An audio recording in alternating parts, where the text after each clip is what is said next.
like rolling on all three. All that's in shot. He's pulling up with WANYA. This is Rob, this is take one. Hey, what's happening? This is Pulling Up with WANYA. I'm here with Steve and Angie, senior pastors, the big man, the big boss. You know what I'm saying? I'm here with the top of the top. Real talk. Now, I want to ask you first of all, how did you guys meet?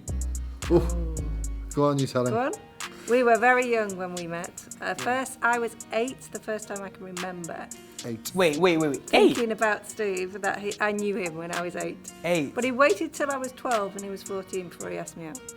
So I was like, we But her mum said no. Her mum, yeah, she said no. He came up to me and said, what are you doing on Saturday? I was like, what's it to you what I'm doing on Saturday? He's like, I'm asking you out. I'm like, what? I'm 12. But that's a true story. True story. Wow. But we didn't go out from then on. We stayed together then, off and on, kind of friends, until we got to 16 and 18, and then it was allowed, and we went out properly. And then I told Ange we're going to get married. Wow. So, another question.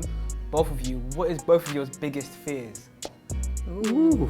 Biggest fears? Wow, WANYA, no wasting time, was there? How did we meet too? Biggest fears. Wow. Of course, we haven't rehearsed any of this, so... Wow. It could be edited out. If you want to take long to think about it, we can just cut it out, you know what I'm saying? Phil's going to do that for us. Yeah, that's a tough question. Phil, cut here. I think... Have you got an answer? The only thing we say is a bit mushy, but we don't like the thought of one of us dying before the other. Word. So we're Hey, like, yo, that's deep. That's what's going deep. to happen? You know, it's like, I hope you don't go first.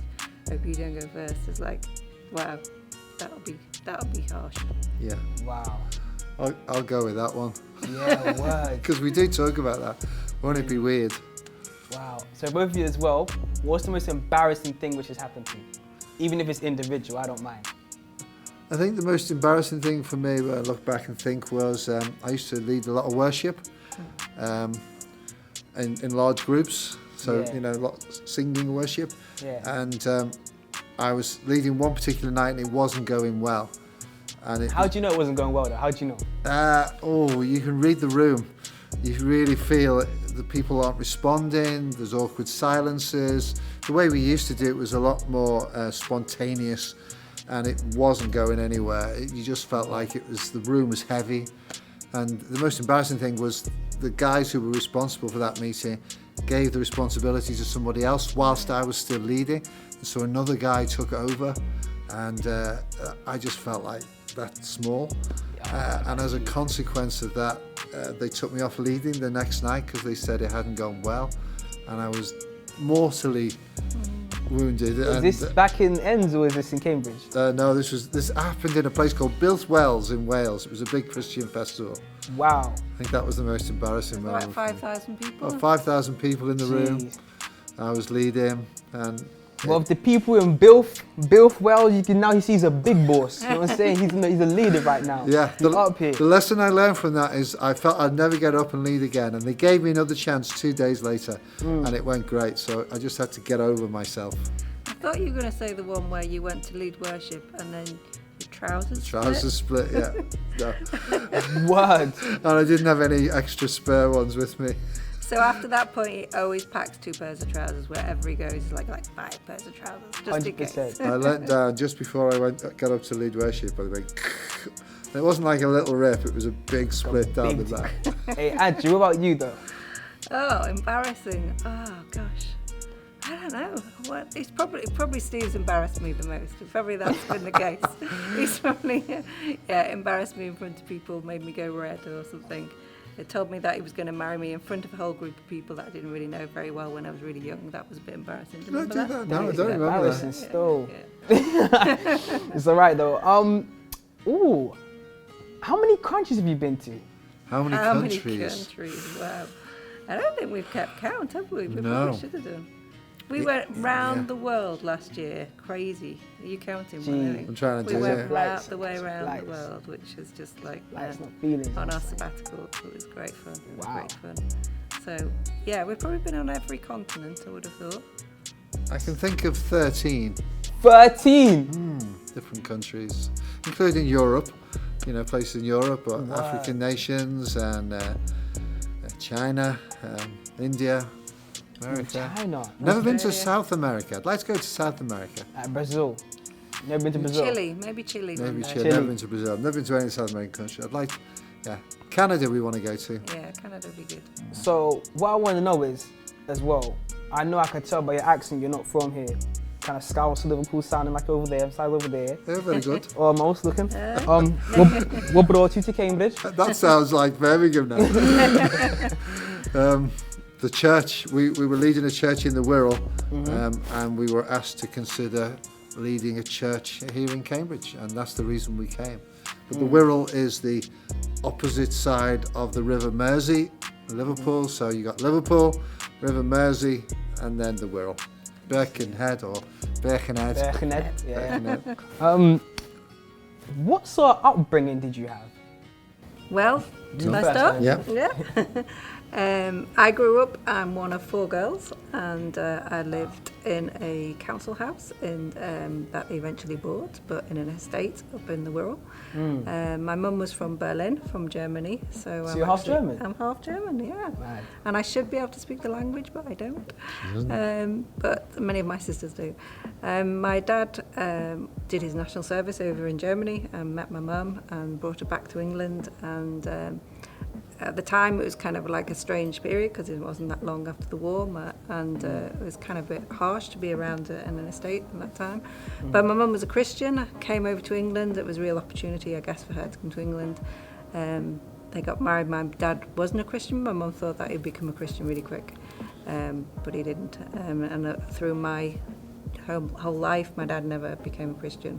But my mum, I lived in a house where my mum had strong faith and my dad didn't, and that I could see the difference between having faith and not faith. So that became a real passion to really tell people about Jesus, because I could see the real impact on my day-to-day life and what I lived. Yeah. But yeah, they really valued education. They didn't have a lot themselves, but they really valued and really helped us to have education. I went to an all-girls school, and I went off to university, trained to be a teacher, and so that they were really proud with what we all became, really, in many ways. But it wasn't an easy upbringing. It was not a lot of money around. So Yeah, I hear that.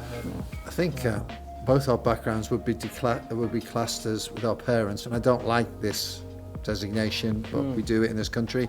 We like to box people in. Our parents were both what would be classed as working class. Yeah. My dad left school at 14, went into what was called the box office at Unilever, which was literally making boxes, and just worked his way up. The war came, disturbed everything. My mum was in the Wrens. My dad had a protected occupation, so he never went off to fight. But because they'd been so poor in their background, which they were, they always wanted to give us opportunity. So education was important, as Ange said, but you know, my mum was a cleaner for most of my childhood life because it was flexible. And then as she got older, she got into other jobs doing childcare and working in a home for children that had learning difficulties and such like. And so they worked really hard to give, like me going to piano lessons was a huge deal. They gave us opportunity. My parents were both Christians, both loved God, which was a great example to me. 100%. Right, last question. Yeah. I know you like your poetry, and I always wondered, how did you get into poetry? You're right, I do. What was the first poem I ever wrote? I think it was... Pam Ayres. Yeah, when I did like Pam Ayres. She's still around, but she's a poet. I did like her. I remember we wrote one, me and my friend, about Angie's mum. We kind of took one of Pam Ayres' poems and then wrote it, and then Angie's mum found it. And in this poem, I called her a dragon, which wasn't very nice. But she found it, and that was the end of a blossoming relationship there with Angie's mum. But I used to enjoy that, and then I just started, probably around about the age of 16, 17. I wrote a number of poems that my friend put to music and became a song. And that's when I first started. And even now, if I'm really trying to express something for myself, it's usually when I'm going through something deep or something ecstatic. I'll write something about happiness or something about sadness. It helps me, I think, to process some of my inner thoughts. Well, you know he's written a rap, don't you? Yeah, word. Yeah. So that's what I'm gonna say. If you can give us a little example of a rap. poem. Oh no, I'm on the spot. Yeah. Or I'm gonna give you a nice beat. I'm gonna give you a nice beat, right? Oh no. And then what you gotta do is just give me like a little freestyle. you Oh know? no, I'm not going to freestyle. I'm going to use my old one that I remember. Does the tempo matter? I don't know. You do it and I'll see where we Right. go. Let me see if I can put a nice beat on for you. I'm gonna put a nice slow beat. Turn it on. up loud, lad. Alright.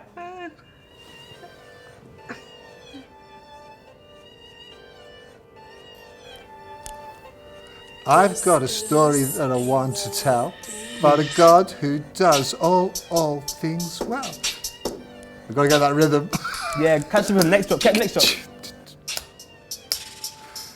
No, I've got a story that I want to tell about a God who does all things well. You see, he made the world real quick, and when he made mankind, he didn't make him sick. Because God is good. God is good. Hey. Now, if you think you can do better, I suggest to you, you read his letter. Hey. For there you'll find the way to life and come to the end of your struggle and strife. Because Jesus is the answer for sickness and sin. Hey. And all you got to do is call on him. I know he'll be your closest friend, one on whom you can depend. Because God is good. Aye. You know the vibe, we out here. My partners can rap, you know what I'm saying? Find this little partner that can spit bars like mine, you know what I'm saying? Hey, and we're gonna end it on a high right there. Wow. Thank you for tuning in to Pulling Up with 1YA. We've got to know Steve and Angie Campbell very well, and we hope to see you in the next episode. Thank you and goodbye.